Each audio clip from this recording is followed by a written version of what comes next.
Vallarpadam container ടെർമിനലിലേക്കുള്ള 4-വരി പാതയിൽ 2-വരി പാത മെയ് 31-നകം തുറക്കാനാകുമെന്നാണ് പ്രതീക്ഷയെന്ന് കൊച്ചിൻ പോർട്ട് ട്രസ്റ്റ് ചെയർമാൻ. റോഡുകളുടെ നിർമ്മാണ പുരോഗതി വിലയിരുത്തിയ ശേഷം സംസാരിക്കുകയായിരുന്നു അദ്ദേഹം. അടുത്ത മാസം അവസാനത്തോടെ വല്ലാർപാടം കണ്ടെയ്നർ ടെർമിനലിലേക്കുള്ള റോഡുകളുടെ നിർമ്മാണം പൂർത്തിയാക്കാനാകുമെന്നാണ് പ്രതീക്ഷ. ആകെയുള്ള പ്രതിസന്ധി മഴ മാത്രമാണ്. ഇപ്പോഴുള്ള രീതിയിൽ മഴ തുടർന്നാൽ നിർമ്മാണം മുന്നോട്ട് കൊണ്ടുപോകാനാകും. ശക്തമായ മഴ തുടർന്നാൽ നിർമ്മാണം 15 ദിവസത്തേക്ക് കൂടി നീളാൻ സാധ്യതയുണ്ടെന്നും പോർട്ട് ട്രസ്റ്റ് ചെയർമാൻ പറഞ്ഞു. അപ്രോച്ച് റോഡ് ഫില്ലിംഗും പൂർത്തിയായി വരികയാണ്. ചില സ്ഥലങ്ങളിൽ കൂടുതൽ സമയം നിർമ്മാണത്തിനായി വേണ്ടിവരുന്നത് ഉടൻ പരിഹരിക്കും. കോറി പ്രദേശത്തെ വെള്ളം നീക്കി മണ്ണിട്ട് നികത്താൻ സാധിക്കാത്തതും നിർമ്മാണത്തിന് തടസ്സമാകുന്നുണ്ടെന്നും ചെയർമാൻ പറഞ്ഞു. മഴ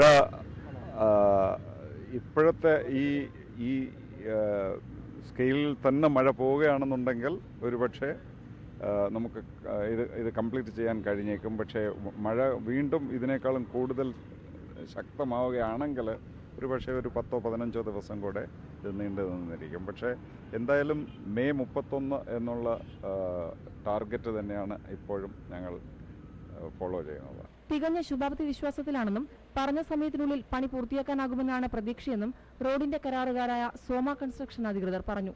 Our target was June 30th. I'm still thinking we will be able to do it.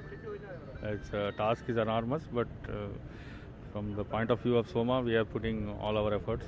We have put more than double the resources what is required. കമ്പനിയുടെ ഉദ്യോഗസ്ഥർ, എഞ്ചിനീയർമാർ എന്നിവരും പദ്ധതി പ്രദേശം സന്ദർശിച്ചു.